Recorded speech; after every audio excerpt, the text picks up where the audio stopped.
to the LOUDLABS show with Kpook, the mayor. I got so much trouble on my mind, refuse to lose. Here's your ticket. Hear the drummer get Wicked. Yo, check it out. You know what time it is. It's time for the LOUDLABS show. We got a special show today because this might be, well, no, it's not even gonna might be. This is the last show that's in the studio because we're gonna take it to 2017-18 in November. We got a new style, a new way we're gonna do the show. We're trying to get everybody to come in with us. It's gonna be a whole different thing. We're gonna get up to date. But besides that, I just want to tell you today is a very special show. I got some special guests that are definitely in the house today. You know, I can't help it, but I got to go over to this microphone too because I really miss coming to this camera right here. Do I need to step back, Scotty P? Good. I'm good. This is going to be a great show tonight. Again, my name is Kpook. I usually give you guys a freestyle. I don't know if I should give a freestyle today. Should I give a freestyle today? Yeah. I don't know if I should really give a freestyle, but here we go. We back on the show. You know how I do, yeah, you know. We get down like this every time. Why? Because it's the LOUDLABS show. Why we do it every time? To keep this shit on your mind. Every time that we do shit, we give you information. It is about me and it's about them. Scotty P, you know it's him. Toddy T is next to me. We are the LOUDLABS show. You see, we out. We're gonna do this right now. We come off the top of the dome every time. We home. Yo, Tommy T, what's up? Subordinate terror kicking off an era. Co-delivering pain. My 98 was 87 on the record, yo. So now go Bronco. Bronco.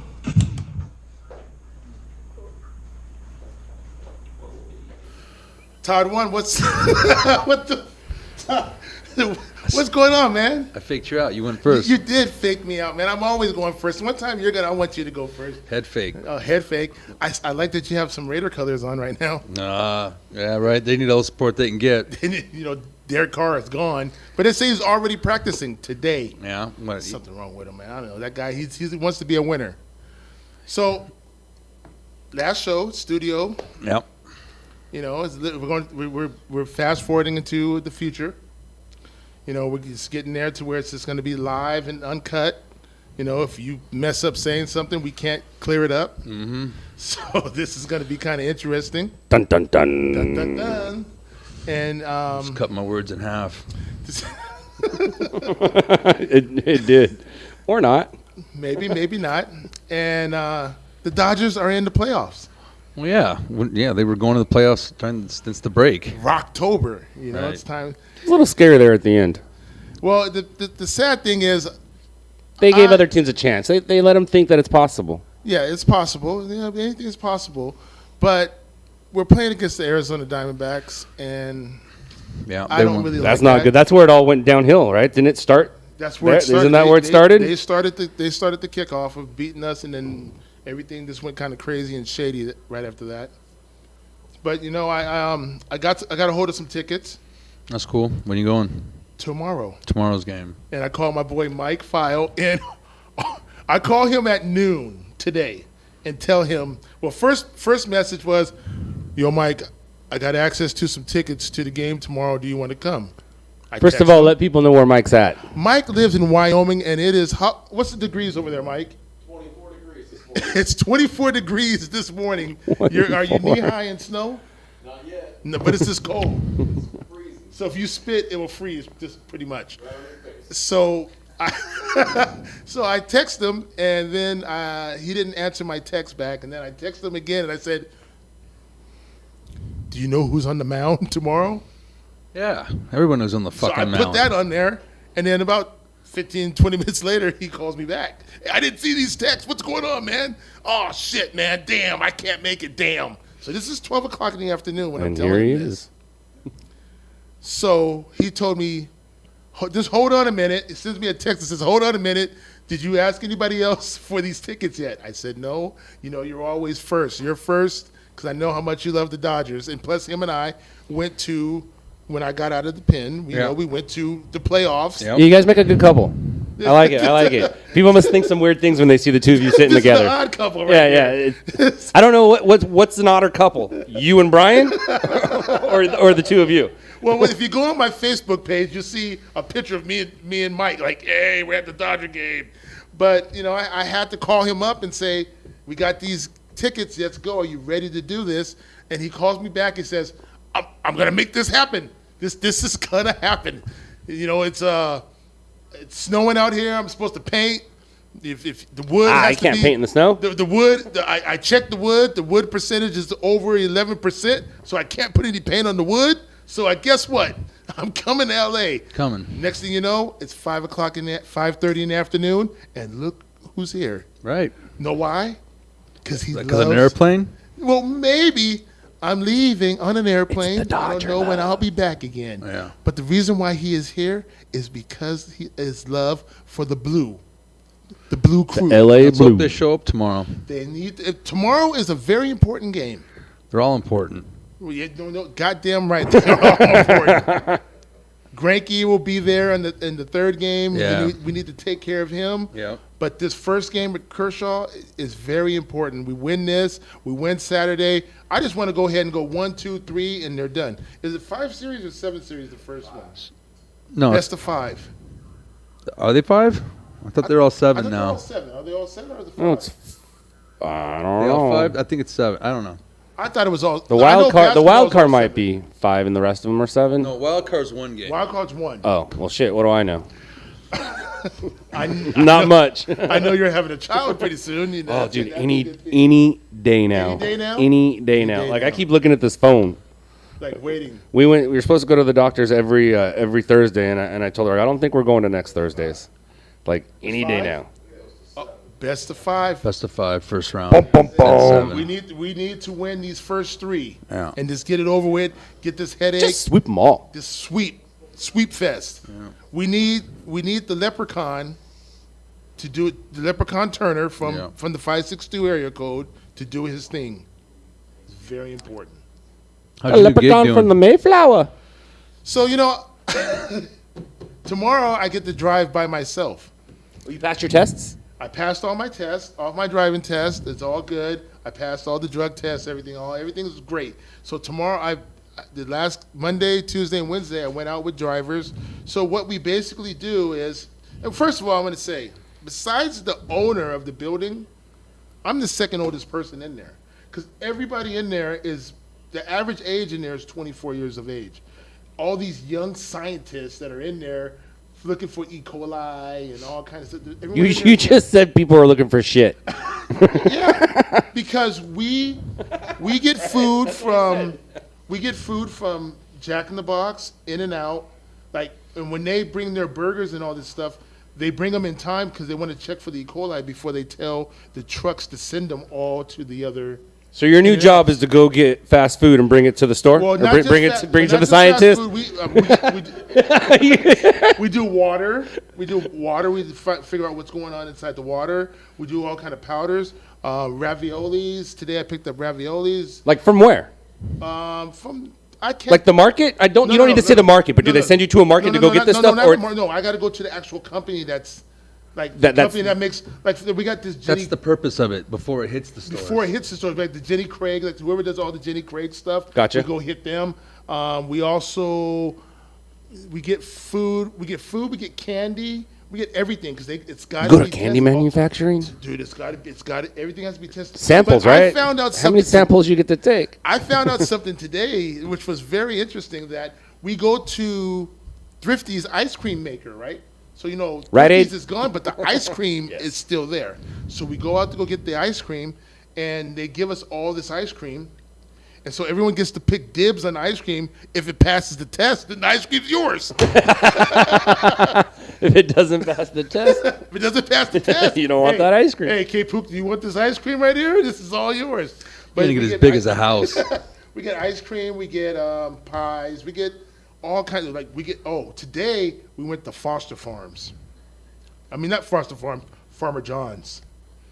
oh, Get that poke. We get that poke, man, that poke. Sausage. And they got to test the poke to make sure there's no E. coli in the poke. But it's fun. So far it's a fun job. Tomorrow I'll go by myself and get Testing shit sounds fun. testing. Well, I don't have to test the shit. All I do is get the shit, bring the shit back, put the shit on a tray, and send it to the lab. The lab test. Do you put garnishes on that tray? You make it look good? So that's the new job. It's kind of fun, and we'll see how long it lasts. Okay. All right. Yeah, we will see how long it lasts. We'll see how long that lasts. You already had to take a break during your training. Testing stuff. And yourself, Todd, what's been going on with you? Nothing. I mean, that's. I've been playing the drums a lot. No, are you getting a touch? You want to be the drummer for the Beat Pimps? No. Oh, well, come on, man. We need. All right, I'll do it. I want to do one more show. Yeah, I'll do it. And I think you as the drummer, and then we'll find Dan. You got a guitarist. Where's the guitarist? He ain't playing drums by himself. Oh, well, you play the guitar too? No. Robbie. Robbie. My roommate. Okay, well, we got the drummer, got the guitarist. You got a rock and roll guitarist. Okay, that's Let what me you tell need. you got a rock and roll guitarist. And the first song I want to do is "Come On, Bring the Noise." Yeah, he can do that one. I don't know if I can yet, but he can do it. All you gotta do is bang the drums, because they were just like, "Come on, bring the noise, Yeah, then I can handle that. girls, rock the boys." Yeah, you gotta come See, over. that's how easy that shit was. Hey, and Robbie has a good voice too. Got that rock and roll voice. So sing some backup for you. I need that, man. And it sounds like you have a rehearsal space.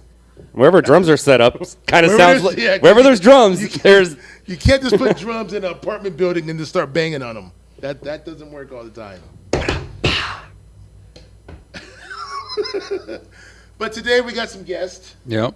We're gonna shoot them in, shoot them out. This is a smorgasbord today, huh? Smorgasbord, and we got Aaron Paar to play some music and talk to him, get him out here, real quick. But we're gonna have fun today. We're gonna bring in I have my friend Claudia. She's from the Black Book Sessions. Yeah. And Black Book Sessions basically goes around to neighborhoods and they get like kids to come in and do some drawing and things like that, So, and then also we got my man Fernando. Yeah. Fernando is a school teacher. Yep. And I know you like school teachers. Yeah. And then not only is he a school teacher, he's a photographer. Yep. So you're an artist too. You do stuff. Mm-hmm. So, I brought a little art atmosphere. And then later we're going to bring in another white DJ. Another white DJ. Aaron Paar. I want to keep it all universal. I haven't had it. First of all, do you notice we haven't had it. Did we have any Latinos in? Taco Nazo. We only had one, huh? So we're not. I think we've almost evened out. No. You've had a few. Ralph M. Ralph M. Taco Why don't you Nazo. just introduce the fucking The Baker Boys. The Baker Boys. Jesus Christmas, The Poop. Mexicans are in here. I mean, the Latinos Yeah. are taking over the show. Shit. Connie, Diana. Okay, we're our first guest up to. Are we Lion watching Den? first and bringing her in, or what do you want to do here? Just watch and see what this is really all about, and then we'll bring her in. So this is the Black Book This is session. the Black Book session.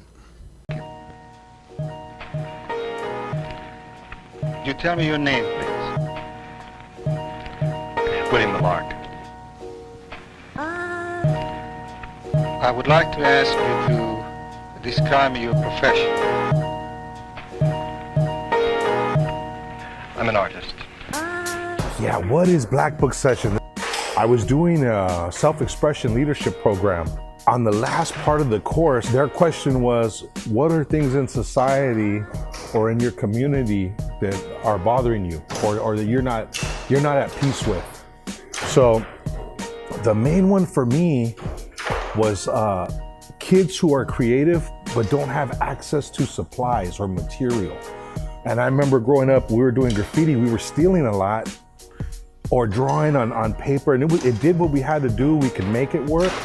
But I imagined that if we had that better paper, the better instrument to draw with, how much better your quality and what you could create and where you were as a youth or whatever age you are.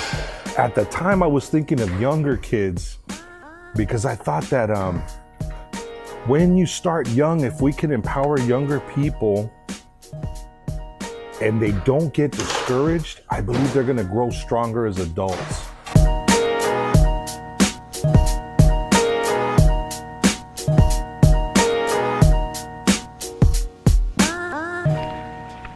I would like to ask you to describe your profession.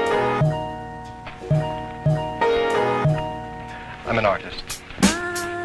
Yeah, man, that is a good one too, because we don't get paid, right? So it is not like a temptation of capital, I guess, or of a financial gain.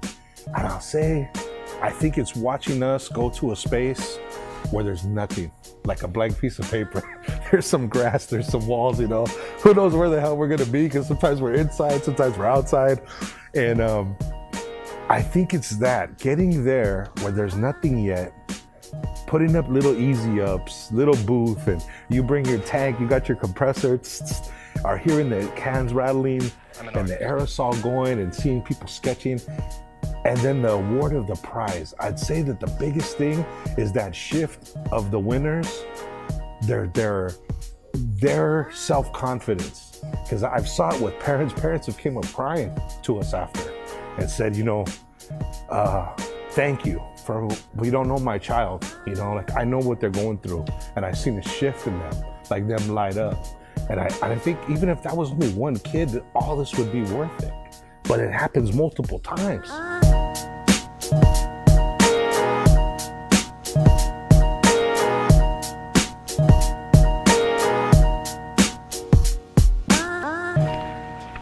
I would like to ask you to describe your profession. I'm an artist. Yeah, this is a good one too, because this is where we got pushed a bit of like wanting to make it. What are we gonna make it so big? And then I feel like we got a little lost. I felt like I started losing the vision of what the core of what it was for, trying to grow it and make it like this big commercial thing. And I felt like I was getting a little lost. You know, like we were losing our focus of what the core mission of it was. And that goes back to the kids of what we said, to bring material into the space, to give support and opportunity to the youth. I think how I feel now is consistency, to not let it die, even if it's big or it's small. I'm an artist. It's more about what we want to create. And I think it goes back to that, the passion of the art and the give something, help each other. So that is what I feel is at the root of it. The big vision, because Rosie's asked us to, and even Jared was like, well, what are we gonna do? I thought a school.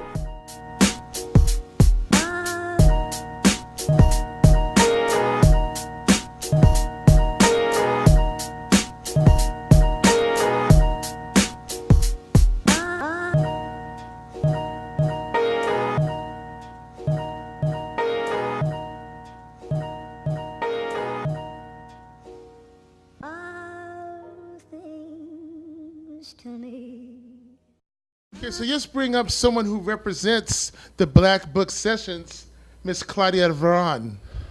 Miss Claudia? Hello, hello, hello. Welcome, welcome. Yay.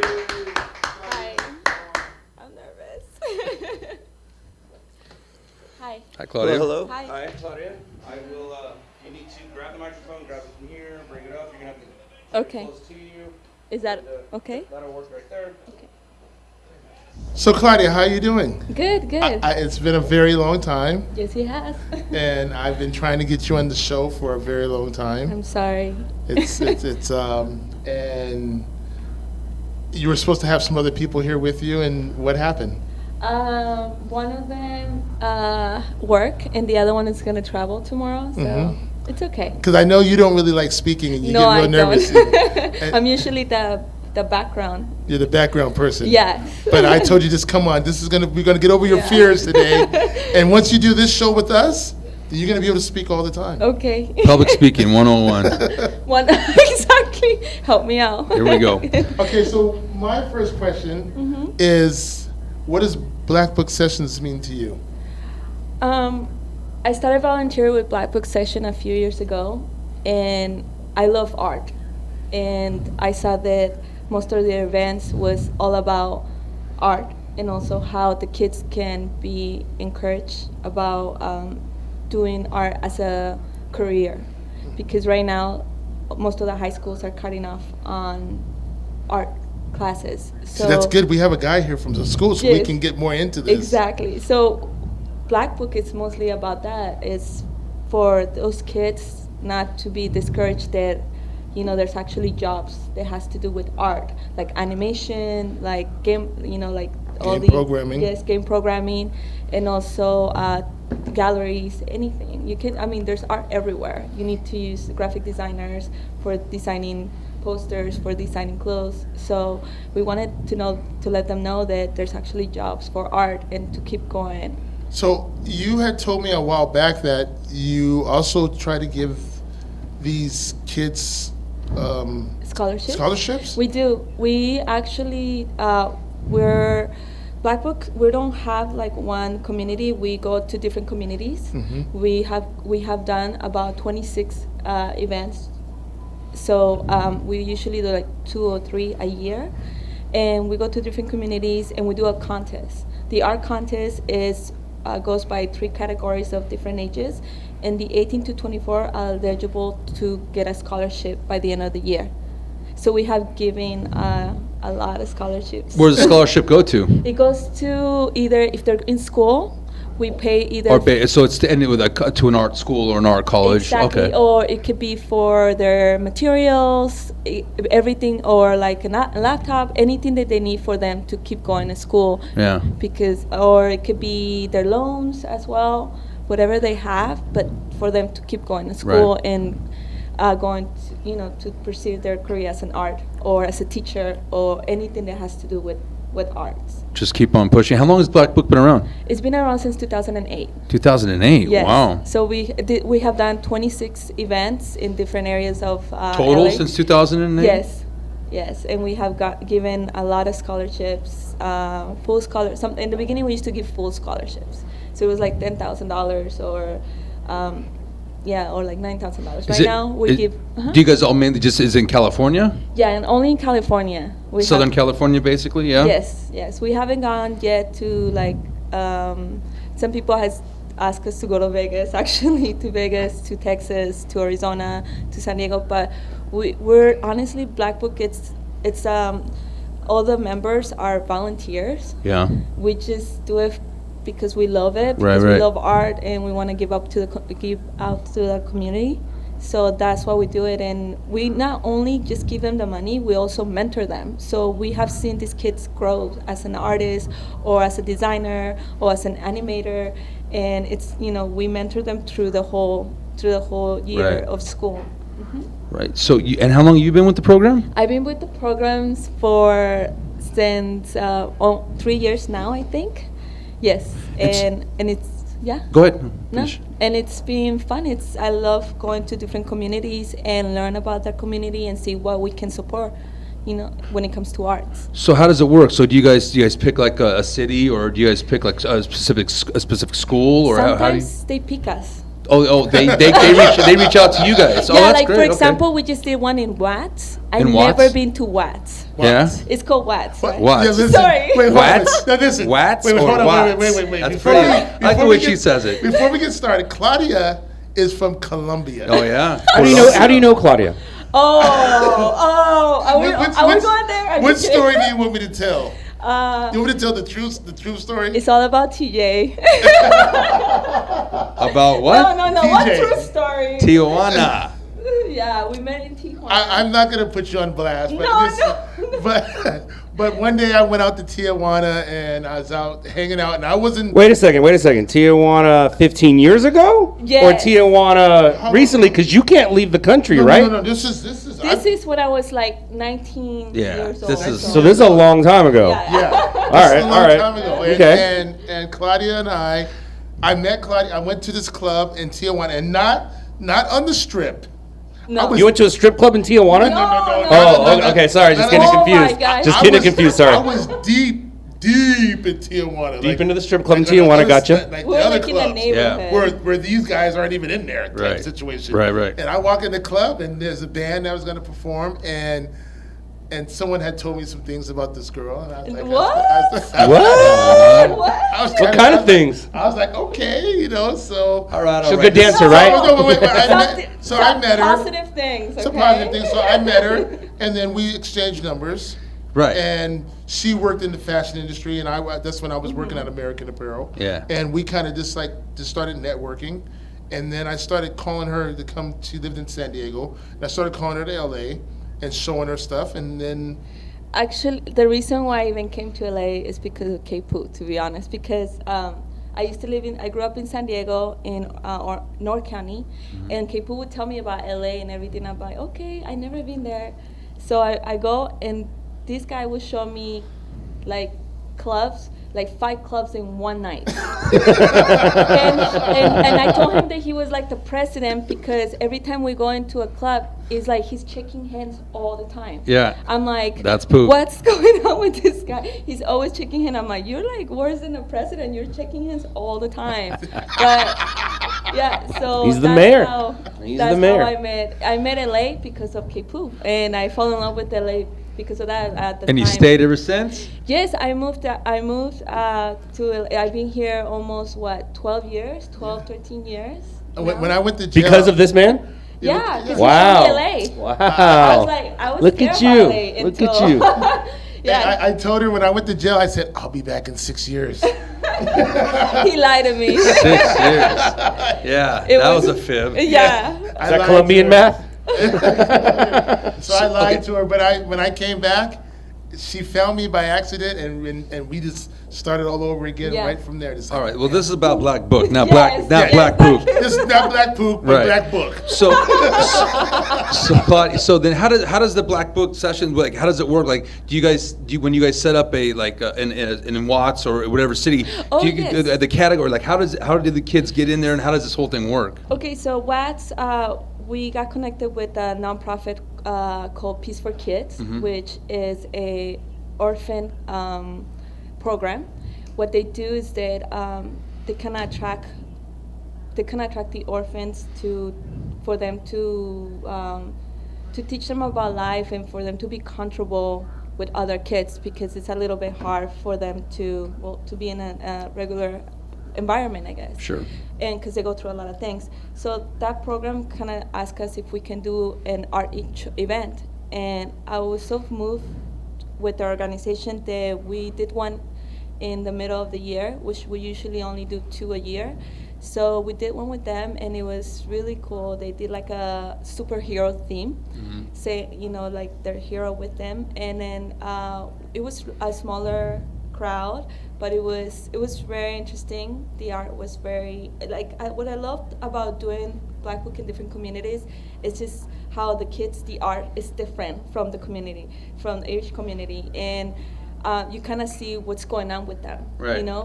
Through the art. And so in this space, we usually set up everything. We get our trucks, we set up our ECUps, we have vendors, we have live artists. Sometimes we have Q&As, and that's when we invite either an animator from the system. We have some friends from there, and they come and talk about how they make it to be where they're at, Right. or an animator from Disney, or either artists who are known, or they're street artists who have done walls in Japan or in Europe, somewhere in Europe.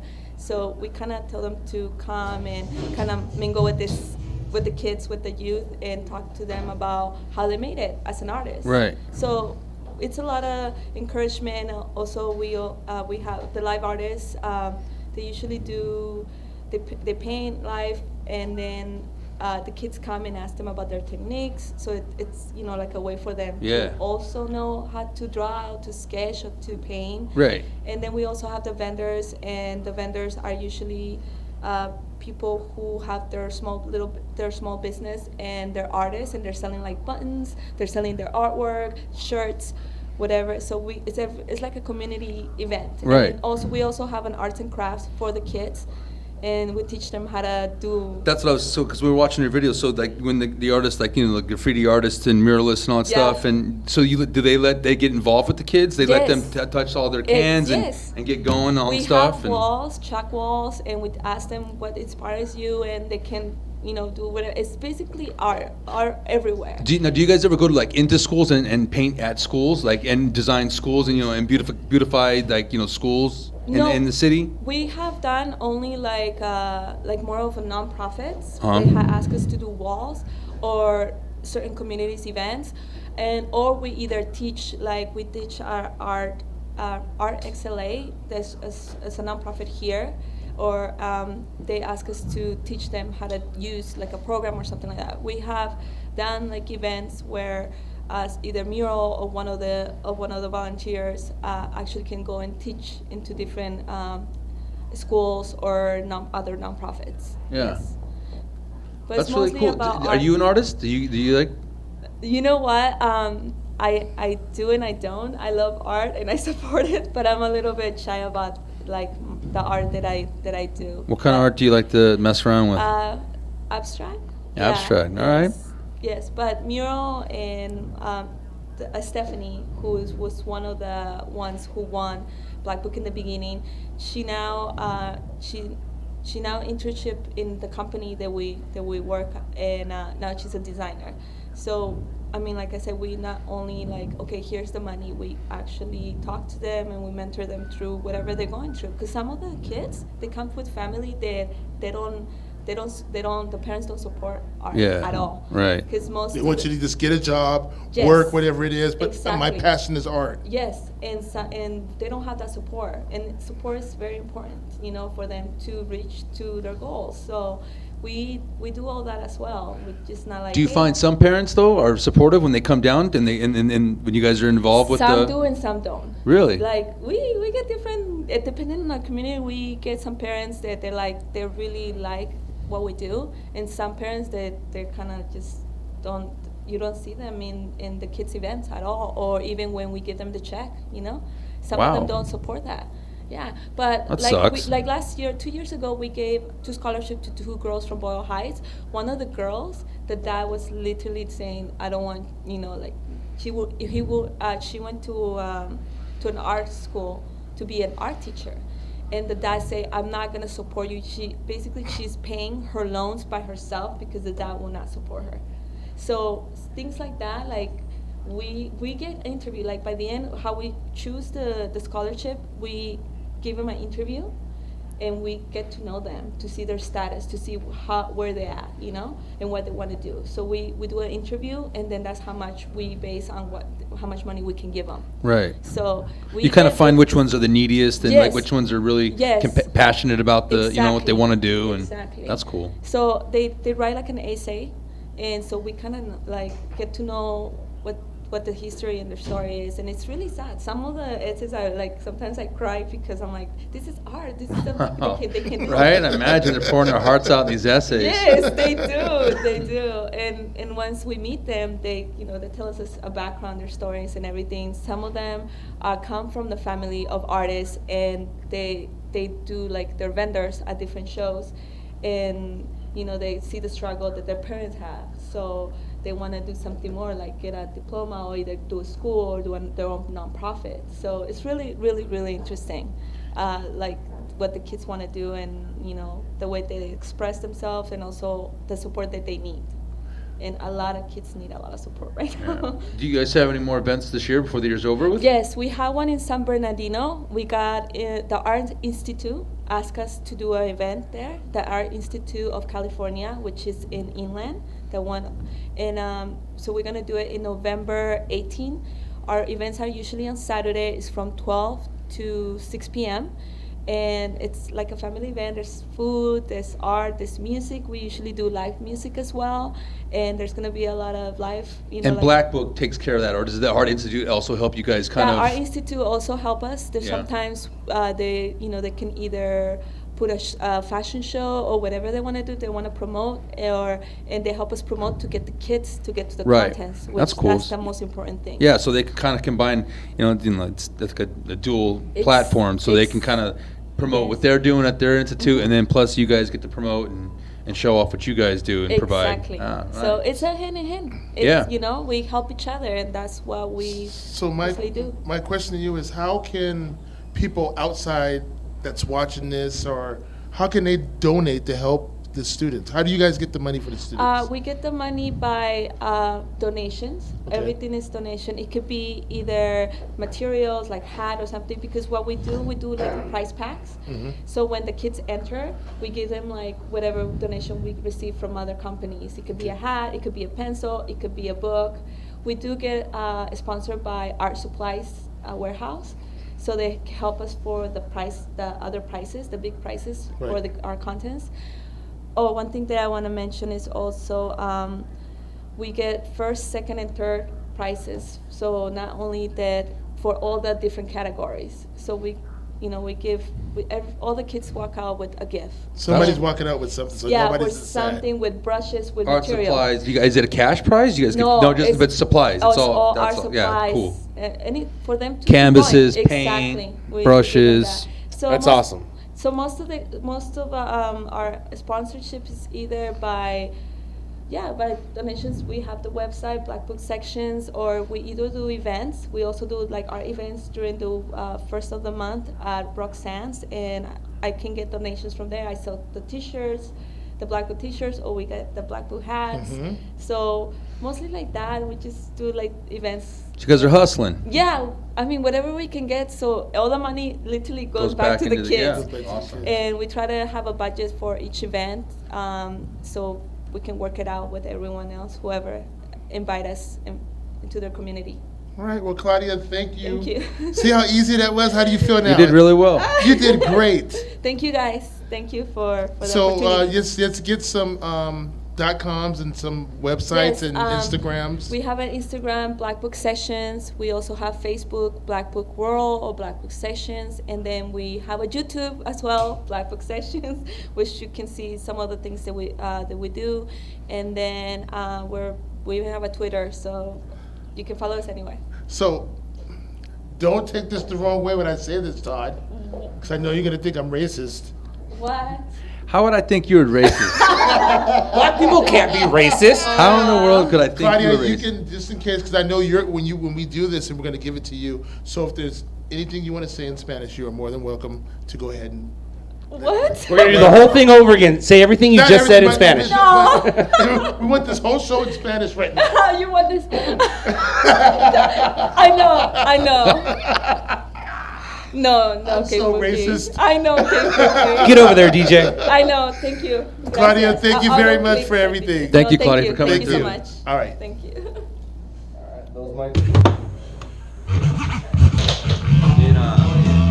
can invite your guests from here.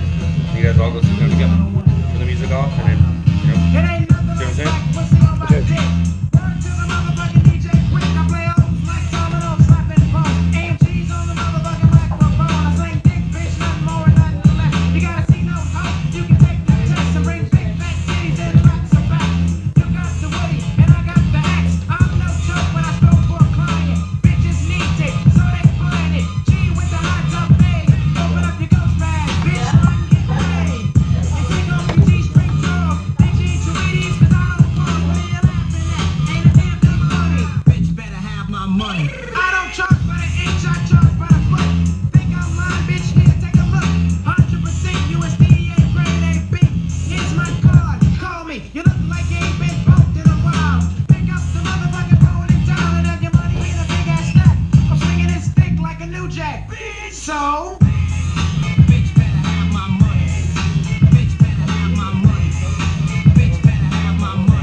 Okay, so folks, we just had Claudia Varon on the show right now, and she was talking about Black Book Sessions, and she's letting you know what we're trying to do for the kids and what they're trying to do for the kids.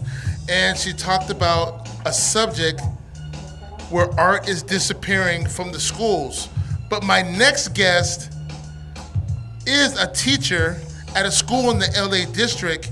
We're gonna bring him up on next so we can finally figure out what's going on in the schools, and maybe we can figure out how we're gonna tie these two things in together. Our next guest is Fernando Galvez. Come on over to the Lions Den and come. You can bring your beer. This is have a beer at the same time.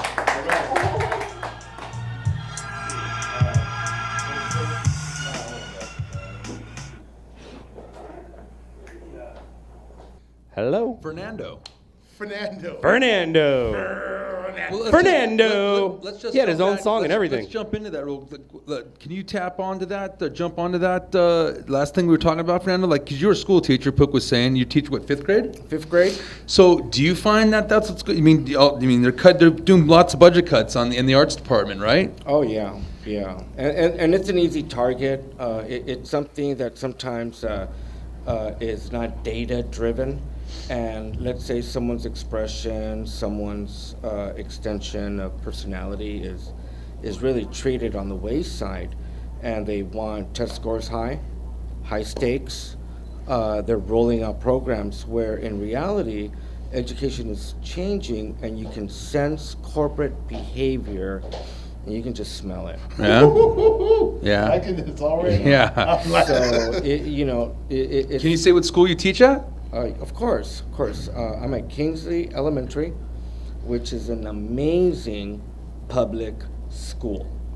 Public because everyone is welcome.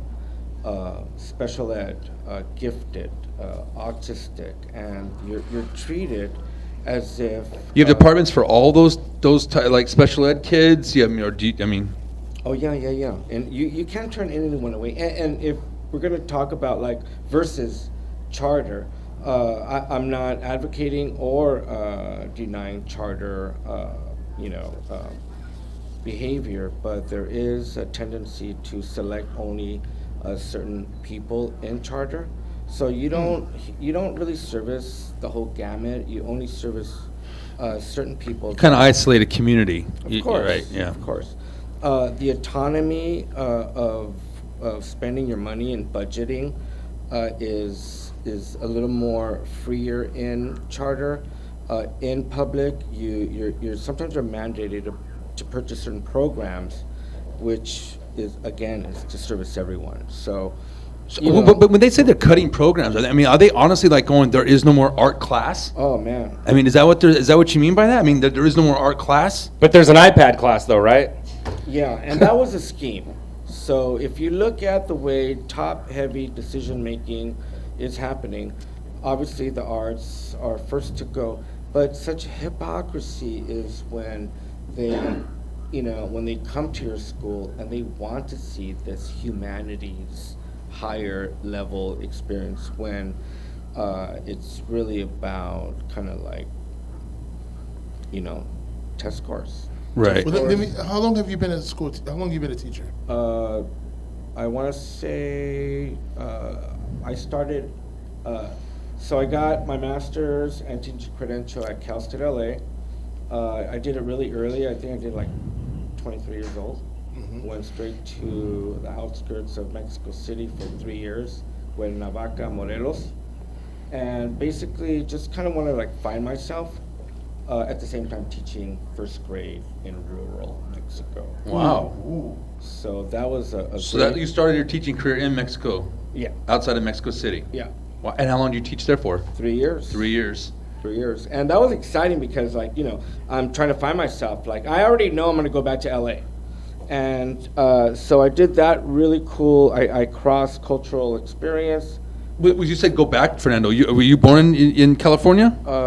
My great-grandmother owned a Mexican restaurant on top of the First City Hall on First and Spring. Oh, wow. East Main. And so, I already heard the stories. I heard the stories, but there's pictures that my family has that cross horse, car, and like a buggy, in LA, like First and Main. Like Fred Flintstone days, early Los Angeles days. Now, I do a whole episode just on our great grandparents lived in inside Dodger Stadium, No, I got that same story right here at First and Hill. My great-great-grandfather sold property for, I don't know how many donkeys it was. Oh, shoot. Yeah. Are any stories of your family buying donkeys?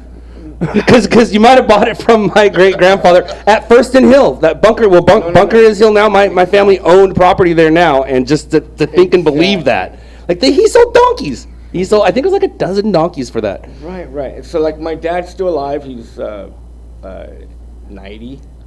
right, 91. And he'll tell you stories of living, Hill Street. Or before the buildings, man. And he said there were goats everywhere, like goats that near City Hall. Yeah, wow. yeah. I know there was donkeys there, too. And Dodger Stadium was just where everybody lived at one point, right? Right, and there were some shanty town situations, So, it's interesting because when I returned from Mexico to start teaching, I specifically wanted to teach at Castelar, which is in Chinatown, right? And man, there were some career teachers there. There was like real things going on there. So I said, all right, Ann Street, down the street in the projects, William Mead projects, right here south of Chinatown, by the winery, San Antonio Winery. Mm-hmm. And so I did 8 years kindergarten there, right? And then I was fusing, when Apple started making iMovie, so I basically was teaching kindergarten, making small digital video with kindergarten here at Ann Street, literally for about 8 years. That's cool. And it was a project. Nobody wanted this. No one wanted that position. It was kind of surprising because that was a great position. It was like Fridays, you get to plan, they give you money.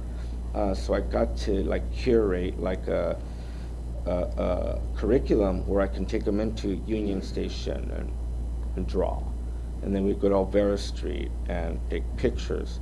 So rather than teaching fiction, I started doing documentary-style bookmaking where you take pictures and you add like text features. So it's really, really cool. But it was heavy duty because back then it was still like gang behavior, whatnot. Then, time passed where I was able to like really do like really cool progressive technology fusing curriculum. And then I won an award as the Teacher of the Year for the Society of Neuroscience in 2005. That deserves a clap.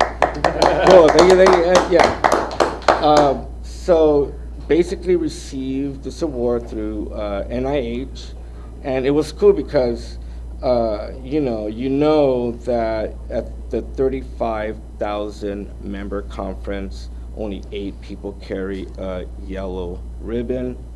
Wow.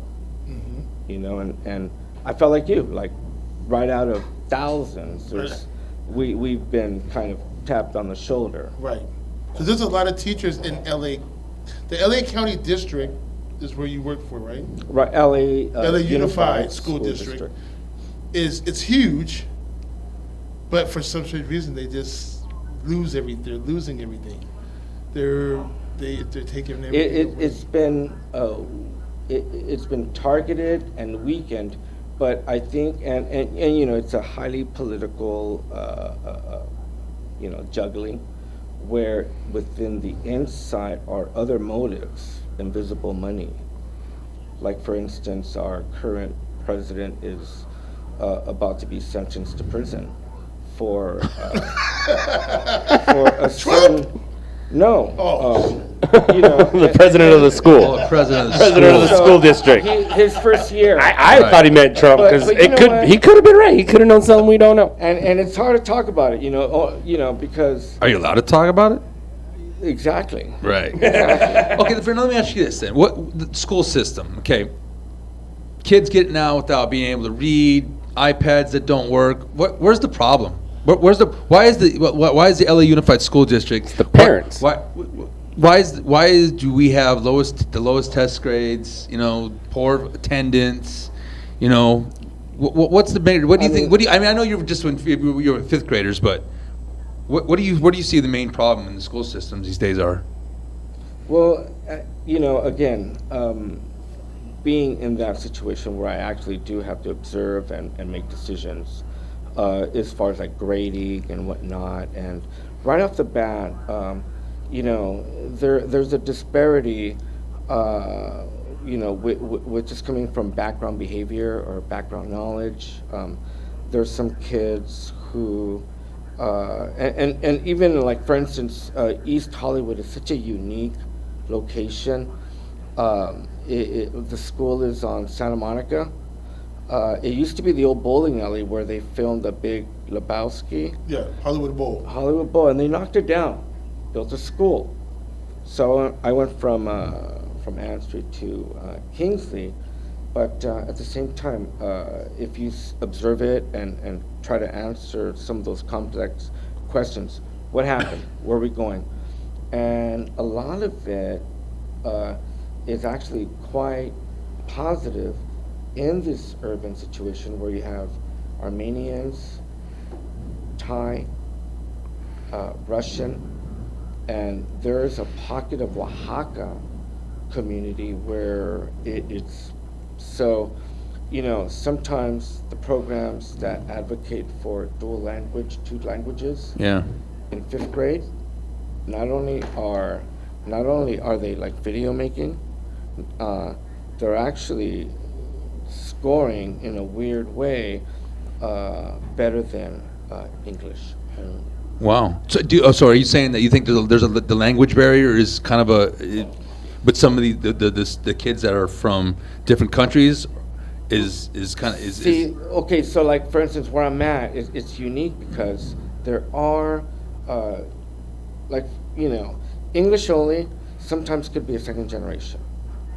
The way sometimes we treat English learning population is school districts actually, they service them quite nicely. Right. Right. Now those same those same strategies work for everybody. In fact, a lot of techniques that are dual language really inspire, because obviously if you go to Europe, everyone speaks 3-4 languages. Right. And it's the same thing. Are we pushing kids to really think about their futures? Yeah, and even now the current shift is the Common Core is already here. Right. But right now in science, they're doing next generation science, and they're pushing STEM. STEM is science, technology, engineering, mathematics. And I like it. Yeah. Well, I know that the problem, from my point of view anyways, I think kids nowadays, they seem like, all this technology, the iPads that didn't work, that they all got lost and they don't work. I just feel like these teachers, and then there's a lot of tenured teachers that are shit teachers that just kind of make their dough, or whatever dough that they do make. But I think just the problems on both sides. I think there's a lot of problem with the parents and kids that kind of they just send their kids to school to get babysat and hope they don't get lost, or maybe they hope they do get lost. And then there's a lot of teachers that are, teachers, you guys don't get, the pay's not great, but you guys, somewhere in there, you gotta find the ones that care enough to stick around, to teach, and then when they go home, you hope that they don't get lost, and the parents, continue to help them with their homework and their studies, and so you find this that there's a huge vast sea out there, this constant coming and going, and it's kind of hard to tell who cares. Right, and it's a variety of combinations. It really does take the parent, student, and the teacher, and the current methods are amazing. For instance, and by the way, the iPads work now. Yeah. The Chromebooks work. Good. I have a brand new iPad cart, and so my facilitating now as a teacher is like really progressive work. Check this out. I have a master MacBook. Today's objective is going to be cause and effect. Revolution, choose a side. If you're going to support King George and you don't have the balls to be a rebel, right? Then tell you what, Right, cause make and a effect. decision. You're right. Here's the Make a decision. Here's the effect of that decision. And right. so That's it's cool. amazing because we're on a platform called ReadWorks, right? So I set up an assignment.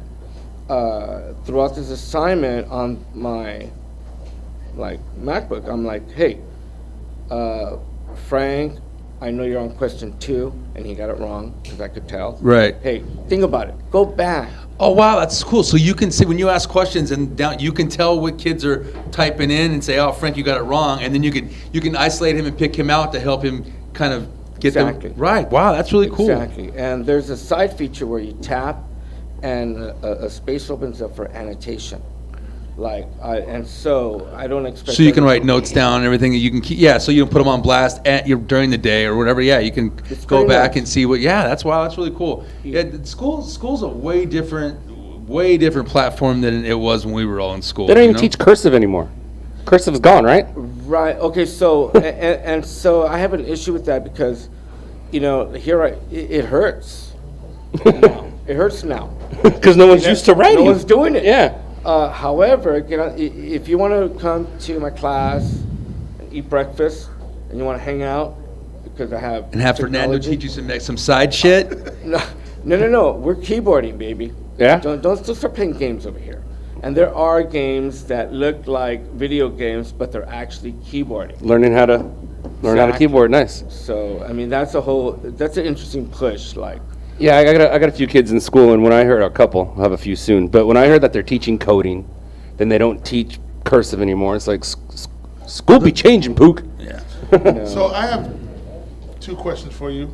My first question for you is, I know that Todd, I know Scott, yourself, my man Aaron, and most of the people that are in it, we went to public schools, the public school system.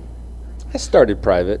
I mean, we all. But they asked me to leave. I started private, but they asked me to leave. I mean, but all I knew was, I went to Hawthorne Christian and stuff like. But basically, my upbringing was in public schools.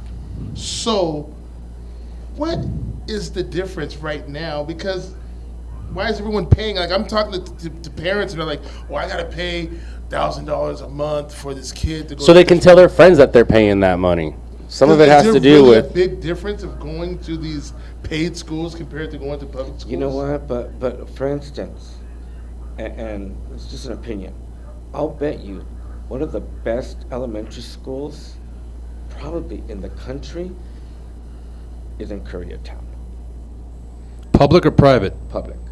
It's in Koreatown. Yeah.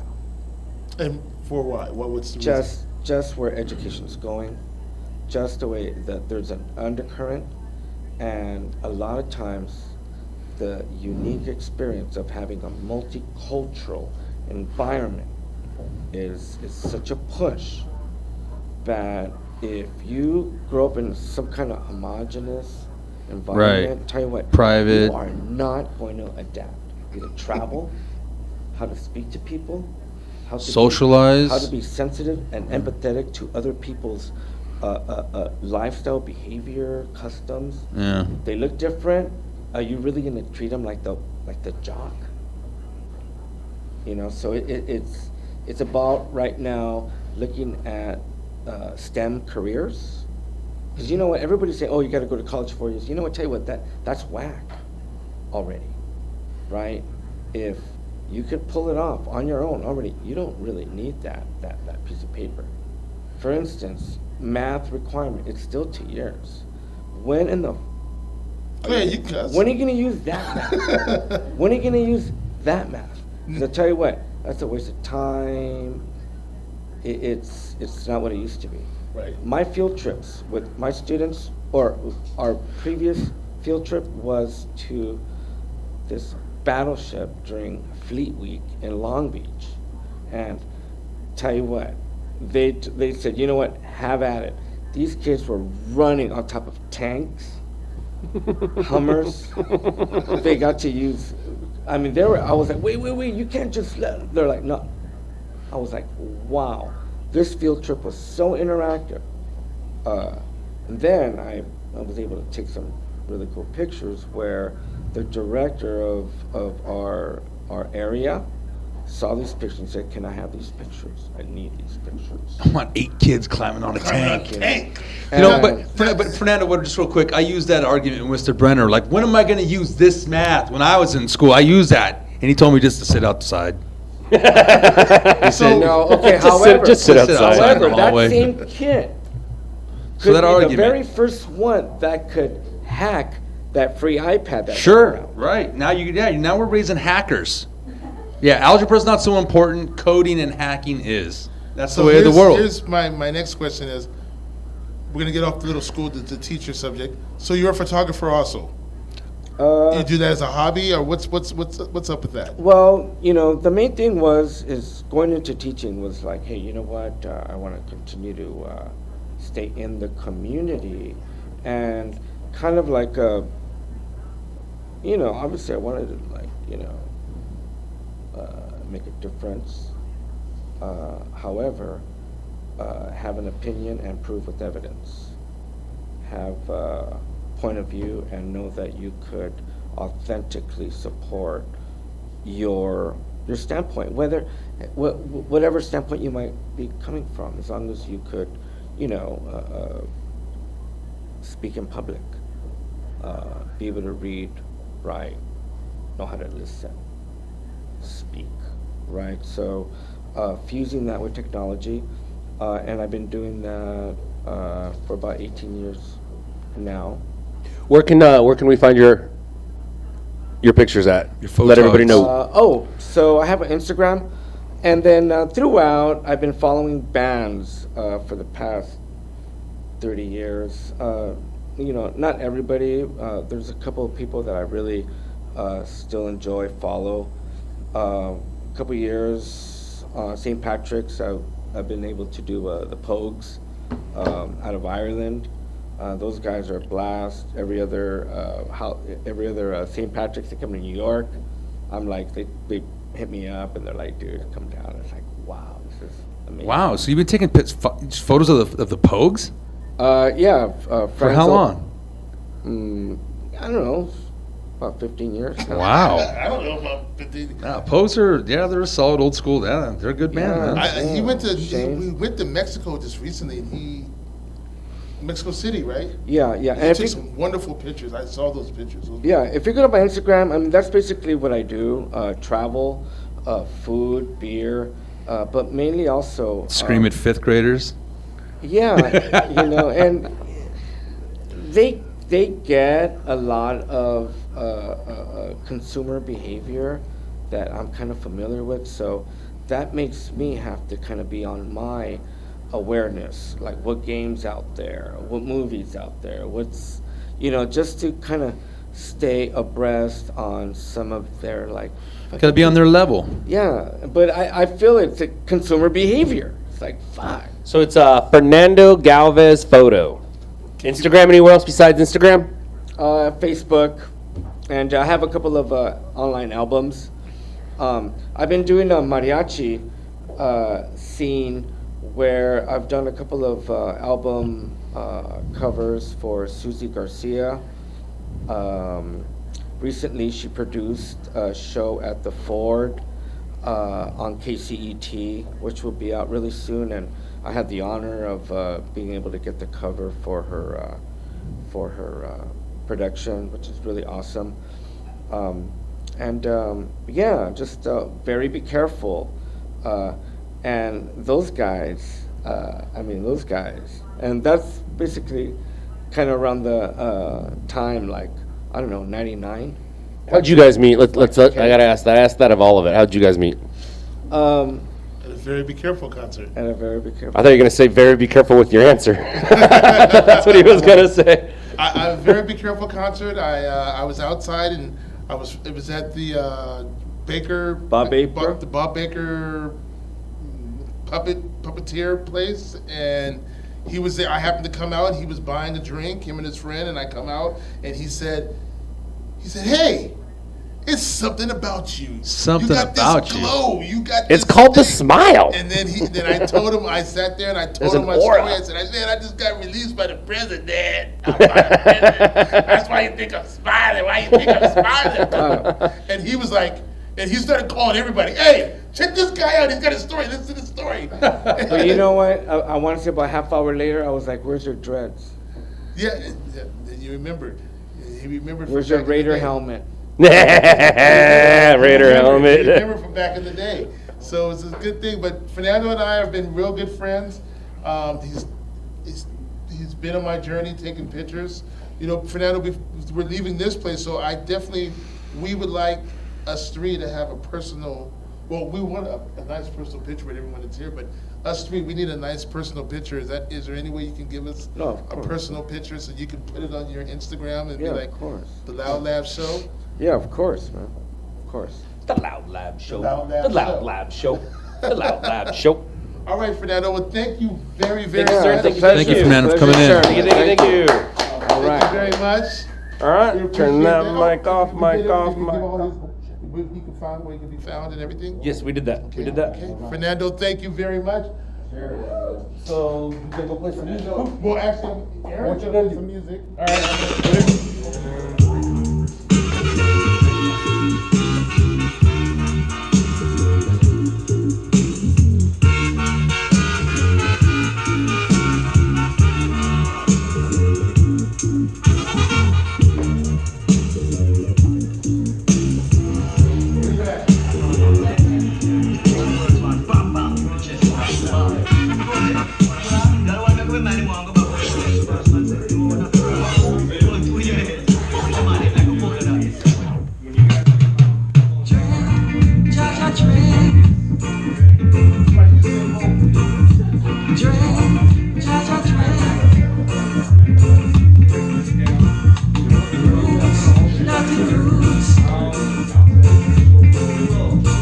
Well, I went to a dance in a Greenwich Park. King Tubby's and the Dreads was there. There was dread, and naughty roots everywhere. There was dread, and naughty roots everywhere. Dread. But when I man take a stop, there wasn't any peace. It was just a violent informer, just a try a thing.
Hear ye, hear ye, hear ye. The kings are in the house.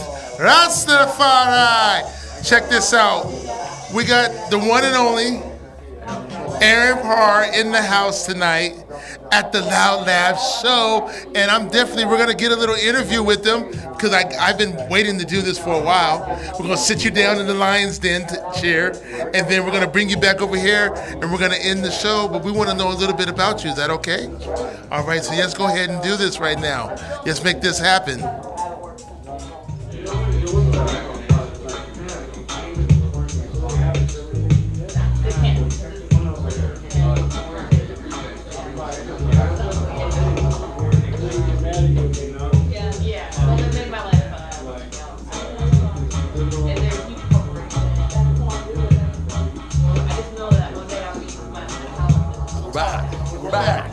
We're back.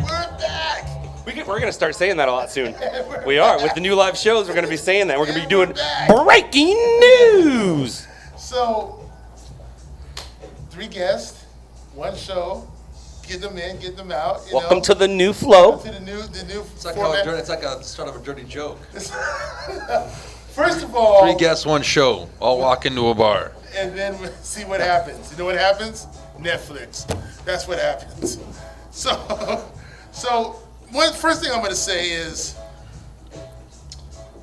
you are wearing a Richard Pryor shirt. Yeah, he is. I noticed that thing from a is distance. the It's so awesome. fucking shit right now.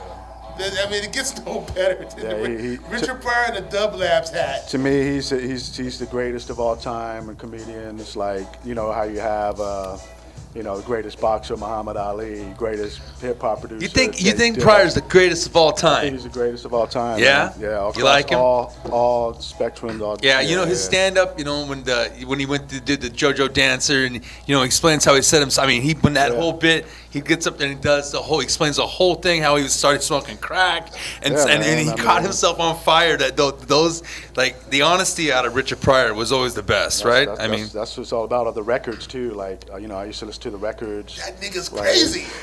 Yeah. And, you know, just as a young white boy from the UK, originally it just opened up my whole universe to a culture, you know. Okay, so I mean, we just jumped into that. You know, I know you. We've done our things from a long time ago. Yes, the crowd who don't know you, and the guests that are here too. Tell us who Aaron Paar is. Where'd you start? How'd you get into DJing? Get us from the beginning. Well, basically, I grew up in a musical household. My grandmother played the piano around gatherings, around, you know, the fire, so to speak, in the UK. I was born in Nottingham, England, and I emigrated out here. I was an immigrant in 1977. Went back for a few years. My grandparents came back, and my parents, my mom, always came from a single mother household. My mom met my stepdad, and they were both running nightclubs out here in LA. My dad, he was doing this club called the On Club, which was like the first ska reggae club in Los Angeles, Silver Lake. We're talking 1978, 79. Wow. So he has some stories. Yeah, and you know, and my mother was doing this thing too, you know, and that's how they met. And then she brought me over here to live full time, like 1980, 81. And that's when it was easy to get over here. Yeah. Was it a culture shock? I mean, just big culture shock from. How old were you? Oh, I was super young. I mean, I came out here in '77 and I embraced the West Coast lifestyle as a young kid. And I went back to England, and I got more of a culture shock going back. Like, you guys are bloody crazy. But yeah, and then you know, I went to the school system here in LA and Hollywood primarily. I grew up around Melrose and La Brea. That was my Hollywood High. I didn't go to Hollywood High. I went back. Fairfax? I was going to go to Fairfax, but my mother deported me back to the UK. Oh, she wanted you to get some real studies going on. There was a lot Learn some real English. Well, you know, the Queen's English. I fell in love with hip hop basically in 1984. I wanted to be a DJ from that point on. And, was your mom supportive with that in '84? Yeah, well, you know, they were supportive with the music I was listening to.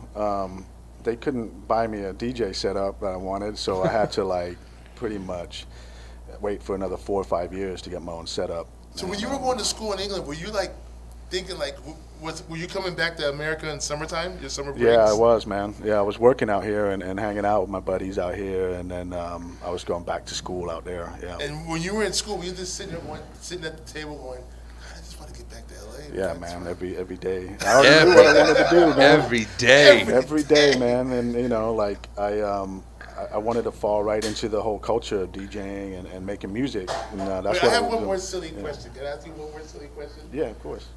What do they give for lunch in London when you're in high school? Actually, they have a pretty decent kitchen. They have, it's if you know English food, it's mostly fried food, okay? So it was just, you know, you had a choice of sausage and chips, bacon, egg and chips, chicken and chips. Now, when you say chips, you mean fries. Fries. So, just throwing it out there. I know. So you know, kids, you know, that's what you. So lunch is like there's something in chips. Yeah, something in chips, man. Every day. But compared to our lunches were shit too, like burritos, bagel pizzas, right? I mean. The fucking lunch is shit. The lunches that were out here, and I remember in the States, they were like these pizzas that were in these square foil. Oh yeah, things. They're all burnt at the bottom. It tastes like cardboard. Yeah, man. Sometimes you get a lucky school and you get to make your own salad or something, or your own taco salad. Right. I had a school that had a great peanut butter bar. Oh, dude. I'll never forget that. Yeah, the food was different, man. Definitely. I mean, it's it was totally different. So when it came, during high school, you were in England in high school. Yeah. So then, this is like what, 80, 85, 86? 80 actually 87, 88 was, I graduated, you graduate high school earlier in England when you're 16. So Wow. I came basically back to LA and I started working with my mom. And then just basically fell into, I started working, after I worked with her, I started working at comic book stores and the comic books, and just started DJing, man, and getting with a bunch of really cool people that I thought were really genuine at the time, and they ended up fucking ripping me off, but that's another story. That's another story. And, that's another show. Yeah, that's another show. But then, I lived and learned, and I got with a bunch of other really good people, and Umoja Hi-Fi, earliest roots of LA Underground. I started hanging out with those guys and other like-minded people. Started traveling a little bit, DJing locally. I had a radio show called Stomping Grounds, which I reprised recently on Dublab, and that was on KXOU originally. I started putting out my own records in '95, mostly underground house music, deep house. My love for hip-hop is still there, but it was the aesthetic of using the hip-hop sampling techniques, but doing it with house music. So that was the kind of music I was putting out in '95 to about 2000. So growing up in England, you heard a lot of ska, a lot of reggae. A lot of ska, reggae. And then you come to America, then you start hearing a lot of hip hop. Yeah. Well, I got into hip hop mostly, through my friends, Wait, Aaron, where does the reggae slip into the UK? How does reggae make its way? West Indian, Jamaican culture, it was. That's how that gets there. Jamaica was a United Kingdom colony at one time, so the whole colonization, and then the immigrants, West Indians. So it's been a pretty constant music tone in the UK. Mostly in London, Shepherd's Bush area, Notting Hill. Like those are the areas where it was a high concentration of West Indian culture. So that's where the music and sound systems, like Saxon sound system, they used to just blow out the streets with massive speakers. Massive. Yeah. So that's where. Massive attack. Yeah, that's where the. That's the reggae. Reggae is huge in England. Like it's huge everywhere. They shit on America when it comes to the reggae. They got it down pat. Yeah. Because they get it real quick. And over here, we're just like they got reggae stations in London where we have to got dig. reggae. No, you don't got to dig anymore. It's all digital. It's all there's no state. FM bandwidth is gone, man. No, but I mean, but you got to imagine they got a lot of reggae. They had radio stations that were just. No, I get that. I get it. Yeah, LA bandwidth. I mean, you go from 91X to KNEC 105.5, and nothing in between was reggae. Nothing. No reggae.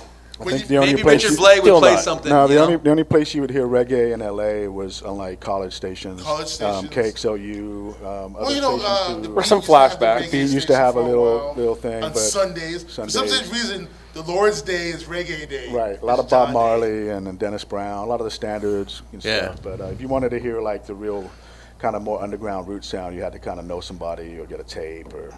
What about? See, I'm a big fan of the English beat. General Public, Special Beat Service. I Level 42. The specials to me, like the first album, the specials. Simply Red. The Clash. Yeah. People don't really understand. Those groups from England were really doing their thing back then. With the two-tone movement, man, it was like, bridging the youth under Margaret Thatcher at the time. There was a lot of young kids on the dole, which is a welfare. The dole. That's fucking dope. The dole out. I need to make a shirt on the dole. Yeah. Yeah. So you'd have white boys from Stepney like hanging out with black kids from West Indian culture. Right. And they created this musical movement, and that's where all that stuff came out of.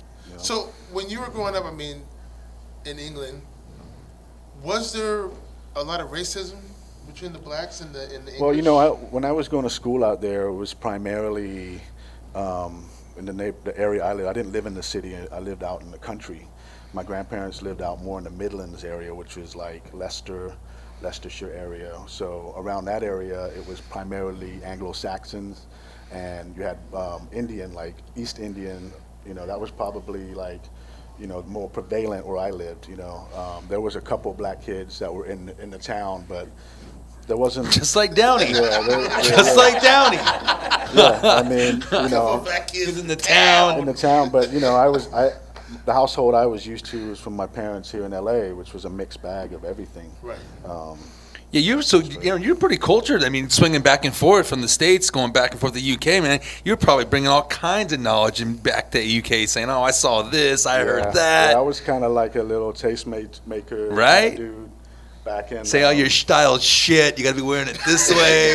Well, it was definitely just I was bringing my LA flavor to them, and you know. They probably loved you. You were like bringing back Richard Pryor T-shirts, handing them out. Yeah, I just watched this. I just watched it live in color.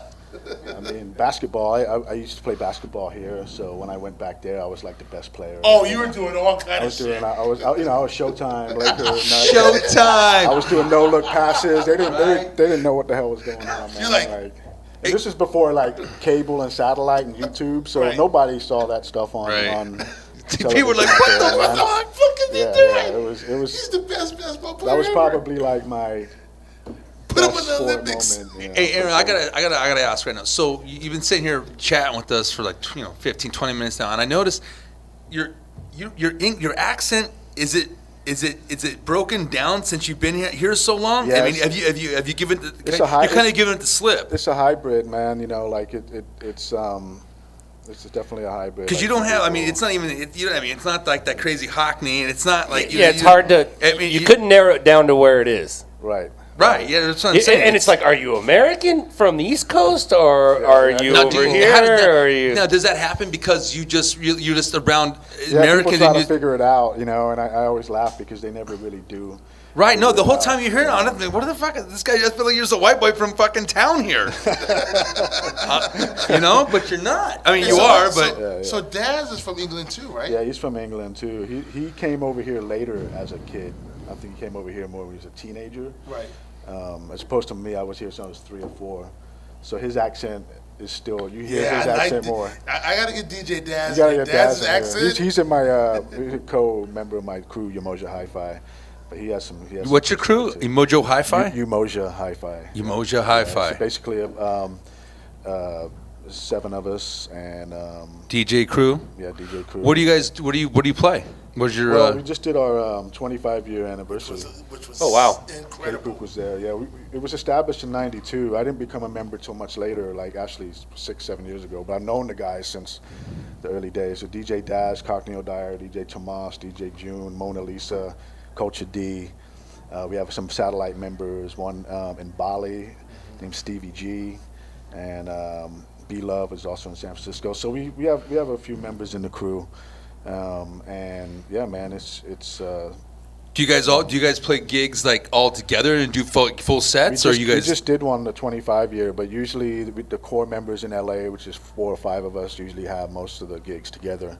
We're actually playing at the at Bridges, which is in November 17th or November 11th. Actually, we'll be playing. The 11th. Yeah, November 11th. So it'll be 4 of us from Umoja. So we play locally. Cockney coming back? No. Cockney's in Dallas, so he's holding it down out there. But yeah, man, this place is a trip, man. I didn't even know. I mean, it sounds like Louisiana. That's what it sounds. He's from the South, not from the other side. This is actually our hidden gem right here. It was a bit. But we're breaking this all down, and we're moving. We're going live. Okay. So in November we'll be live, and we'll be at a different location, but less cameras, but more action. So now when we do the live, we'll be like, you can tell, hey, everybody, I'm about to be on the LOUDLABS show, and it's gonna be live. Then all your fans will keep you, so then they could see you like on action. For sure. And be right there, so we can get the music right there. We get everything going, because right now the world is spinning so fast. So you got to get those viewers. Yes. People aren't sitting down watching TV anymore, so we got to get those viewers and punch them in, and then watch them go up, and it's almost like the stocks. We got to get all these viewers right now. Oh, it's going down. Okay, show's over. You know, Right. So we just got to cut. Yeah, I know how it is. I do a radio show on LOUDLABS, which is a primarily internet radio show. I mean, they actually just got an FCC license. Okay. So 91.1, but it's still kind of fuzzy. It's not 100% there yet. So we've been kind of like saying, well, give us some time. You know, it's up there, but it's not widespread. Is that 91 X? Is that 91.1 is San Diego station called 91X? It's out here 91. But it's fuzzy. We can't pick it up, so you're gonna get it's very, very small signal. It only hits in like parts of the valley and West Hollywood. Yeah. You can't get it out here in Right. downtown. It's weird, but you know they're working on pinging more things. So I know how it is with the radio and broadcasting, man. Yeah, and so it's fun, but it's a lot of work, man. It's a lot of work. A lot of work. Yeah. It's a lot of work. But we really, I know this is a short interview, but we're going to get you definitely for the live because, you know, we want you for the live. But I've been trying to get you here, and I want you to see the beautiful spot. Yeah, and get on and cook in the kitchen, you know. Right, yeah. When's the last time you cooked on top of a, on top of a stove? Grandmaster Flash and Wild Style. Did you hear that? Wild Style. Wild Style.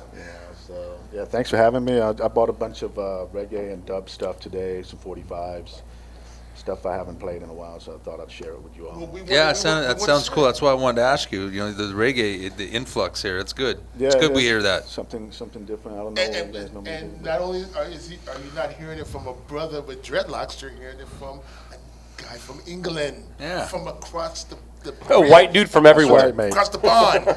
I like it. All right, mate. I love this voice. His voice is cool. Yeah, when I go back there, it creeps back. Like when I went back, it just came back like in 2 or 3 months. It just kicks right in. Like, oh yeah. And I'm sure the more you drink, the more cocktails you have. The later the night goes in. But you know what? For me, it went back. But to the people over there, they knew I wasn't.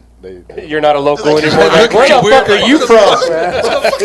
What's going on? I've been in America. It's like, like either way, it's people. And so I got a good question.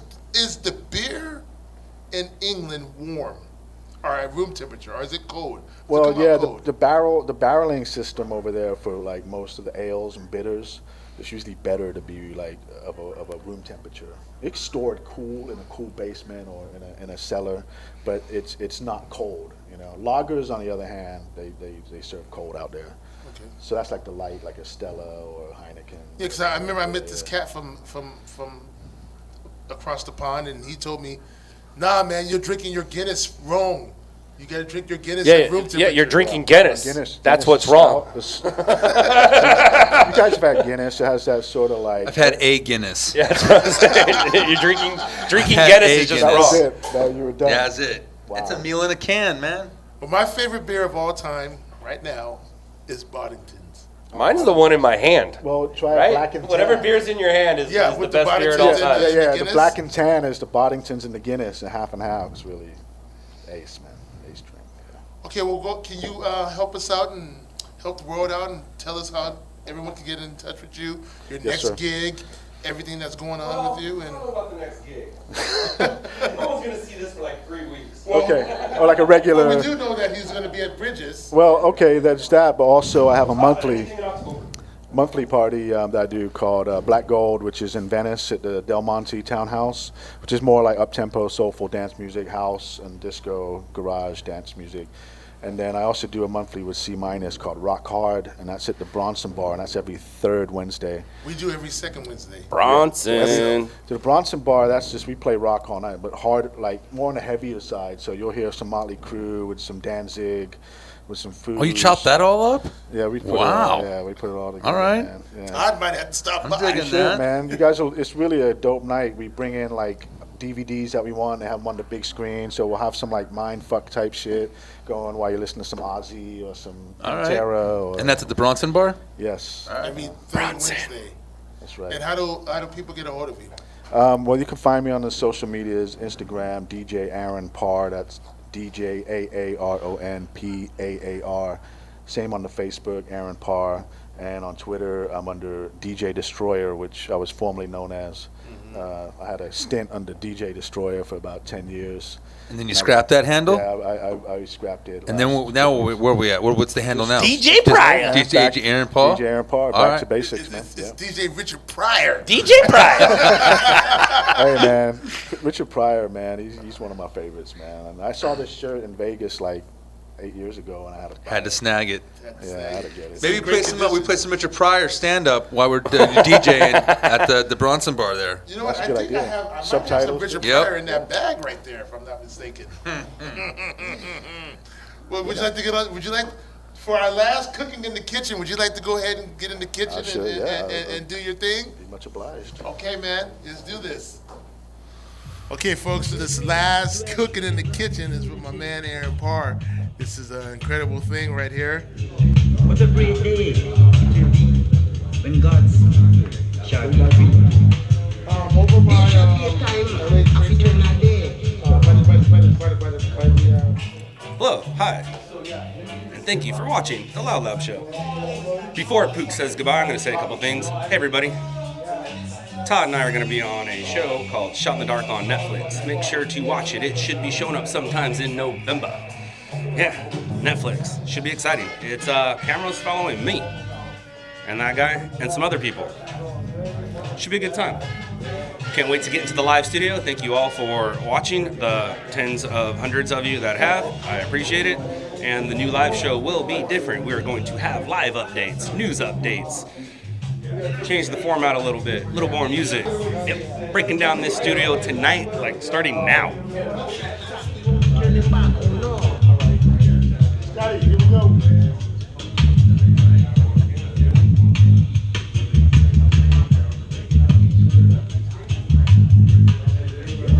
Like I said, originally.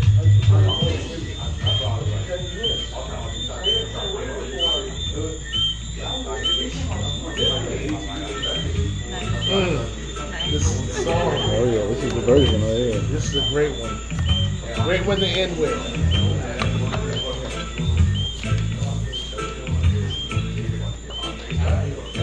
Okay, listen, ladies and gentlemen. Here's our cameras right here. The show, the Loud Lab show, is definitely coming to an end.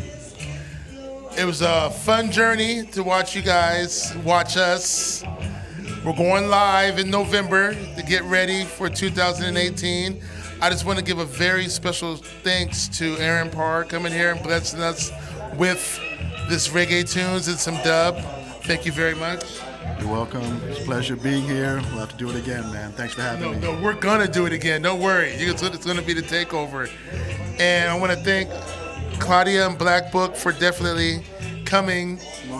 Come on in here for coming in and telling us about Black Book and the kids and everything else that happens to go on. And let me go on over here. Fernando, thank you very much for coming to the very last show. And I just want to give a very special thank you to every guest that's been here on the Loud Lab show. I was guest number 1, and everyone else in between, LA Blue, everybody. I mean, it's too many to name. But listen, we love you guys. Stay tuned for November and in 2018. This show is great. I want to give a very special thank you to Todd One over there.